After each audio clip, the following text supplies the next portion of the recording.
Fala aí galera, sejam muito bem-vindos a mais um vídeo do canal. Mas antes de começar essa aula, eu vou pedir para que vocês olhem bastante para essa imagem e imaginem a seguinte situação.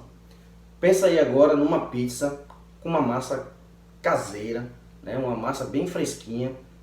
Essa pizza assadinha agora num forno a lenha, com bastante queijo, bastante molho, né? Aquele oréganozinho por cima. Ou então, imagina outra situação aqui, ó. Imagina aí um sanduíche com uma carne artesanal de uns 150 a 200 gramas, aquele queijinho derretendo por cima da carne, sabe? Aquelas verduras bem fresquinhas, aquele molho especial, aquela maionese caseira bem temperadinha, coberta com um pão australiano por cima e acompanhando aí aquela batatinha frita bem sequinha. Ah, se você não gosta muito disso, você também pode imaginar uma outra situação. Então imagina aí num domingo à tarde, você aí próximo de uma piscina, de uma churrasqueira, só beliscando aquela picanhazinha mal passada, ou bem passada para quem gosta, né? Eu prefiro mal passada. Você ficar ali só beliscando, só se deliciando com essas maravilhas que vocês estão vendo aí, tá? Mas se você não gosta muito de carne, você também pode utilizar a soja, né? Tá? Tem gosto para tudo, tá? Mas vamos parar com isso aí, tá dando até fome.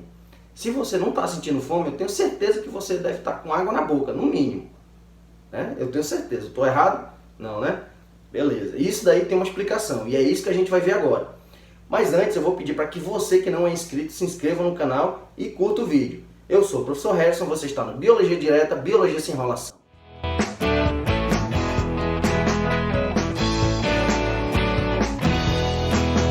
Então pessoal, eu coloquei essa imagem aí para vocês, foi para torturar mesmo, tá? Porque eu gosto de fazer o mal. Né? E dependendo da hora que você está assistindo, vai aumentar muito mais a tua fome.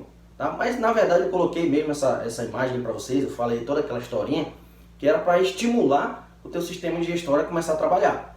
Tá? Então, ao passo que você tem um estímulo, seja ele visual, seja ele olfativo, ou mesmo com um pensamento, o teu sistema digestório ele começa a preparar teu corpo para receber esse alimento. Tá? Então esse sistema digestório ele vai ter alguns passos que a gente vai falar a partir de agora. Mas quando a gente fala em sistema digestório, a primeira coisa que vem na cabeça é: para que serve a digestão? Né? Então vamos fazer uma analogia aqui. Ó. Pensa que o seu corpo ele é uma máquina. Né? Imagina aí um carro. Um carro, para poder se locomover, seja ele de qual marca, qual modelo for, ele vai precisar de algum tipo de combustível. Né? Seja ele combustível elétrico, seja ele gasolina, álcool, diesel ou um outro combustível qualquer. Então essa máquina precisa desse combustível para se locomover. O seu corpo é da mesma forma. Como nós somos animais heterotróficos, nós não produzimos nosso próprio alimento. Então nós temos que buscar esse alimento em outras fontes, que é justamente isso que a gente faz com a nossa alimentação. Então a gente vai buscar esse alimento fora e a partir daí começa o processo digestivo. Tá? Então qual é que é a função da digestão? É justamente transformar as macromoléculas em micromoléculas. E com essa transformação, facilitar a absorção desses nutrientes. Então imagina aí que você tá aquela carne lá que eu coloquei para vocês. Aquela carne ela já está cortada, já está em pedaços pequenos. Mas imagina que ela veio ali de um boi de 1 tonelada, por exemplo. Você não ia conseguir comer um boi inteiro. Então aquela carne já foi fatiada, já foi cortada, já foi assada. E depois que você colocou na boca, você começa a mastigar. Aí você vai diminuindo. Você está vendo que esses pedaços estão diminuindo? Até chegar em partículas cada vez menores. E é isso que a digestão vai fazer. Só que essa digestão ela é dividida em duas partes. A parte física e a parte química. Tá? A parte física ela vai incluir aí a mastigação, a deglutição e o peristaltismo. Aí você deve estar se perguntando: beleza, professor, eu sei o que é mastigação, eu sei o que é engolir. Mas o que é esse tal de peristaltismo? Bom, o peristaltismo, senhores, nada mais é do que um movimento involuntário que a sua musculatura lisa do sistema digestório faz para auxiliar na condução dos alimentos. Tá? Então, imagina aí, quando você se alimenta, quando você coloca um alimento qualquer na boca, você está mastigando, você controla essa mastigação. A partir do momento que você engole, que você deglute esse alimento, você não tem mais controle nenhum sobre ele. Né? Então, a partir desse momento, esse alimento ele vai ser controlado por esses movimentos peristálticos. Esse movimento vai empurrando esse alimento sempre em direção ao final do tubo digestório, passando por diversas estruturas. A parte química é onde ocorre a hidrólise enzimática. Então ali você vai ter o processo de salivação, que é aquilo que eu mostrei para vocês ainda agora. Eu mostrei, a partir do momento que eu mostrei a imagem, que eu fiz alguns estímulos, você começou o processo de salivação. Tá? Após esse processo você vai ter a quimificação e a quilificação. Tá? Que esses dois processos nós vamos ver um pouco mais lá para o final do vídeo. Essas duas partes, tanto a física como a química, elas estão incluídas dentro dessas 4 fases aqui. Então, quais são as fases? A primeira delas é a ingestão, a segunda é a digestão, a terceira a absorção e por último você vai ter aí a evacuação. E a partir de agora nós vamos falar cada uma dessas fases aqui. Tá? Eu vou fazer assim, ó, tem uma imagem que eu coloquei do lado direito, você acompanha do lado direito aonde que está acontecendo e aqui do lado esquerdo você vai ter o órgão correspondente. Tá? Então aqui o primeiro órgão aqui que a gente vai falar, a primeira etapa do sistema digestório é a boca. Então aqui na boca ela já tem um diferencial aí em relação ao seu pH. O pH da boca é 7, ou seja, um pH neutro. Esse pH ele é importante para poder uma determinada enzima que a gente vai já falar ter uma eficiência melhor. Essa boca, além desse pH 7, ela possui vários dentes que servem para triturar o alimento. Outra estrutura importante dentro da boca é a nossa língua. A língua ela tem 2 funções. A primeira delas é de movimentar esse alimento, esse bolo alimentar. Então, quando você bota esse alimento na boca, ele passa a se chamar bolo alimentar. Então, a língua, à medida que você vai mastigando, ela vai jogando o alimento para a direita, para a esquerda, para a direita, para a esquerda, à medida que você vai mastigando. Antes de você engolir, é claro. Quando você vai engolir, ela joga esse alimento para trás. Outra função da língua, por incrível que pareça, é de proteção. Ah, mas como que a língua vai proteger a gente? Ela vai proteger simplesmente sentindo o gosto do alimento. Então, a partir do momento que você consegue sentir um gosto estranho, né, você vai comer um determinado alimento e você diz, esse alimento está azedo. Então, se você sente aquele gosto azedo, muito provavelmente esse alimento está estragado. E você não vai engolir, não vai botar para dentro para danificar o restante do seu sistema. Né? Você vai acabar eliminando esse alimento. Então essa língua vai fazer esse papel protetor também. Outra estrutura que nós temos na boca são as glândulas salivares, que são elas que são responsáveis por deixar aquela sensação de água na boca. Né? Elas vão produzir a saliva que contém enzimas. A enzima que tem ali é a pitialina, também chamada de amelase salivar, e ela é responsável pela quebra dos carboidratos. Então a digestão já começa ali na boca. Quando você come aquele sanduíche, o pão ali já começa a ser digerido na sua boca. É por isso que se você comer um biscoito água e sal, né, que aquele biscoito é salgado, você mastiga ele por vários minutos seguidos, você vai acabar sentindo que aquele biscoito salgado começa a ficar adocicado. Isso porque os carboidratos estão sendo quebrados e estão sendo transformados em açúcar na sua boca. Por isso que você sente esse gosto diferente. Depois do alimento sair da boca, ele vai ser engolido, vai ser deglutido e vai passar pela faringe. A faringe é um órgão que ele possui ligação entre o sistema respiratório, é um local, na verdade, onde o sistema respiratório e o digestório vão atuar ao mesmo tempo. Tá? E o que vai acontecer? Quando você engole esse alimento, o alimento ele vai ter 2 caminhos no final dessa faringe aí. Que caminhos são esses? O primeiro caminho é o caminho que vai para a laringe, né? Que é o caminho que vai para a laringe, depois liga para a traqueia até chegar no pulmão, nos pulmões, que é o caminho do sistema respiratório.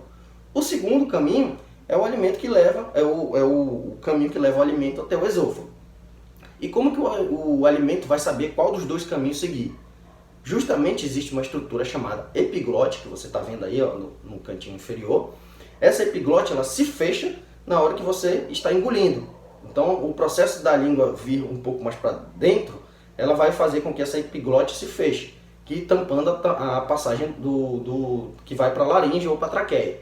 Ou seja, só vai sobrar um único caminho para o alimento passar, que vai ser o do esôfago. Então o caminho correto é o alimento indo para o esôfago e o ar indo para a laringe. Algumas vezes você engole de forma errada, né, entre aspas, o alimento. E ele acaba indo para o caminho errado. Quando ele entra nesse caminho errado, quando ele vai para o caminho da laringe, é o processo de engasgo. Né? Então você começa a tossir, que é para estimular esse alimento a sair desse caminho aí, para ele voltar para o caminho correto. Na sequência você tem o alimento indo para o esôfago. O esôfago, gente, ele é apenas um caminho, tá? Ele não vai fazer digestão, ele não vai fazer armazenamento, ele não vai fazer nada. Ele é apenas uma ponte lá da sua boca até o estômago.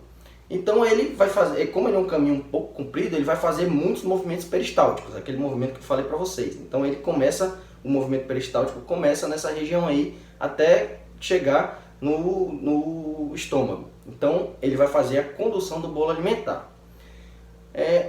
Esse esôfago aí, em muitas pessoas que sofrem com problemas de refluxo, ele acaba sendo corroído pelos ácidos do estômago, né? Então, como ele não tem essa proteção que o estômago tem, esse ácido passando constantemente acaba danificando, podendo até gerar um câncer, tá? Então, esse processo de refluxo aí, ele é causado por vários motivos, né? Então, o médico tem que estudar direitinho para você cuidar. Então, se você sofre de refluxo, eu sugiro que você faça o mais rápido possível esse tratamento. Bom, então agora o bolo alimentar chegou ao estômago. O estômago, se você observar, ele já tem um pH diferente da boca. Lá na boca o pH era 7, ou seja, um pH neutro. Agora você vai ter um pH 2, que é um pH extremamente ácido. Então ali dentro do estômago vai ocorrer maior parte da digestão, por isso que esse pH é mais ácido. Outra coisa importante que vale salientar aqui é que o bolo alimentar, quando ele chega ao estômago, ele passa a se chamar agora quimo. Então ele deixa de ser bolo alimentar e passa a se chamar quimo. Dentro do seu estômago é liberado uma grande quantidade de ácido clorídrico, tá? E esse ácido clorídrico ele é capaz de atuar aí no pH e também, né, na variação desse pH, e também ele vai ativar uma enzima chamada pepsina. Essa pepsina ela tem basicamente duas funções. Ela combate os micro-organismos que possam ter entrado aí junto com o alimento e também ela inicia o processo da digestão das proteínas. Ela vai pegar essa proteína, quebrar em partículas menores chamadas peptídeos. Para produzir esse ácido clorídrico é liberado uma grande quantidade de água, tá? Então boa parte da água do seu corpo é canalizada aí para o seu estômago para fazer esse processo da digestão. E essa água tem que ser reabsorvida, ela vai ser reabsorvida lá na frente. Saindo do estômago, o alimento vai em direção aos intestinos. Eu falo intestinos porque ele é uma estrutura tão grande que ele é dividido em dois, tá? Intestino grosso e intestino delgado. Primeiro a passar vai ser o intestino delgado, que é onde ocorre a absorção dos nutrientes. Só que antes do alimento sair aí do estômago até chegar ao intestino delgado no caso, ele tem que sofrer algumas reações químicas, né? Só é você imaginar assim, ele está lá dentro do estômago com uma acidez muito grande, então um dos fatores que tem que ser alterados aí é esse pH, né? E isso vai acontecer justamente numa região chamada duodeno, essa curvinha, se você olhar aí na figura embaixo, aqui do lado esquerdo, você vai ver que no final do estômago tem uma curvinha bem pequenininha. Então essa curvinha é uma região que tem aproximadamente de 15 a 20 centímetros, chamada duodeno. Nesse duodeno vai ser produzida as lipases, as disacaridases e as peptidases, tá? Elas vão fazer parte do que a gente chama de suco entérico, tá? Então o duodeno vai produzir o suco entérico. Quando esse alimento, que agora chama-se quimo, que está dentro do estômago, passar para os intestinos, ele vai receber um nome de quilo, tá? Então você comeu o alimento dentro da sua boca, ele virou bolo alimentar. Ao chegar no seu estômago, ele transformou-se em quimo. Do estômago para os intestinos, ele agora é chamado de quilo. E esse quilo ele vai sofrer ação de glândulas acessórias. Professor, o que são glândulas acessórias? Eu vou pedir para você observar essa figura aí do lado direito e analisar comigo. Veja bem, lá da boca até o final do intestino, até o final do reto ali, você vai ver que o tubo é uma estrutura única. Ela não sofre quebras no meio do caminho, né? Então o estômago, o que ele é? Nada mais é do que um alargamento dessa estrutura e depois ele se fecha de novo. Então ele não mudou de estrutura, ele continua sendo o mesmo tubo, tá? Então o intestino também é o mesmo tubo, os intestinos são o mesmo tubo, o esôfago é o mesmo tubo, a boca é o mesmo tubo, tá? Então tudo que estiver fora desse tubo é chamado de glândulas acessórias. Então se você observar aí, o pâncreas e o fígado não fazem parte desse tubo, mas eles vão agir na digestão também, por isso são chamadas de glândulas acessórias. Então esse pâncreas aí, ele vai produzir o suco pancreático. Note que você tem o suco entérico sendo produzido no duodeno e o pâncreas vai produzir o suco pancreático. Nesse suco pancreático você vai ter algumas enzimas, por exemplo, a tripsina e a quimiotripsina, que vão auxiliar aí no término da digestão das proteínas. Ele vai conter também a amilase e a lipase pancreática, que vão auxiliar na digestão de outros nutrientes. E, inclusive, ele vai produzir insulina e glucagon, que são substâncias que vão auxiliar aí na quantidade de glicose no sangue. O fígado, por sua vez, ele não produz nenhuma enzima, tá, gente? Bote isso na cabeça de vocês. O fígado não produz enzimas, ele vai produzir apenas a bile, que vai ser armazenada na vesícula biliar, e a função dessa bile é de emulsificar a gordura na hora que o alimento estiver passando ali pela essa região do duodeno.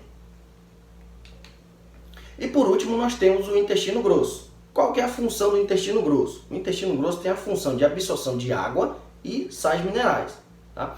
Então, todo esse alimento que vai passando pelo intestino delgado, se você observar, o intestino delgado ele é muito longo e ele vai fazendo várias voltas.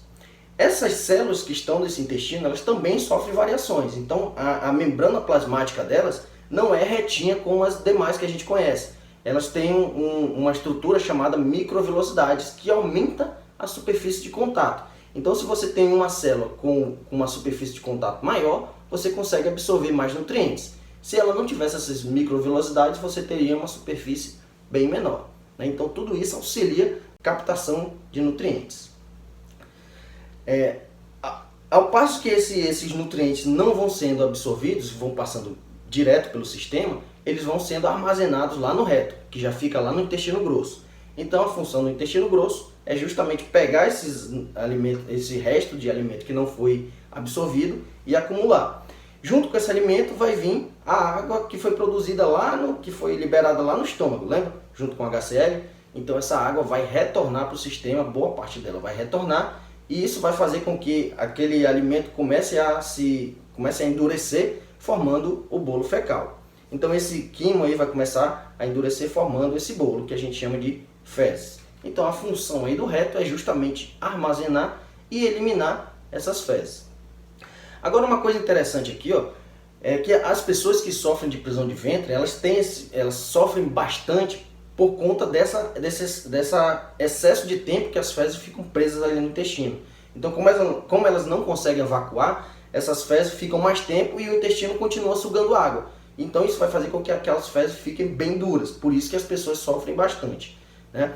O fato oposto também acontece. Então, se você tem alguma infecção, por exemplo, o seu intestino não consegue sugar essa água de forma eficiente. Então as fezes vão sair com bastante água, que é aquilo que a gente chama de diarreia.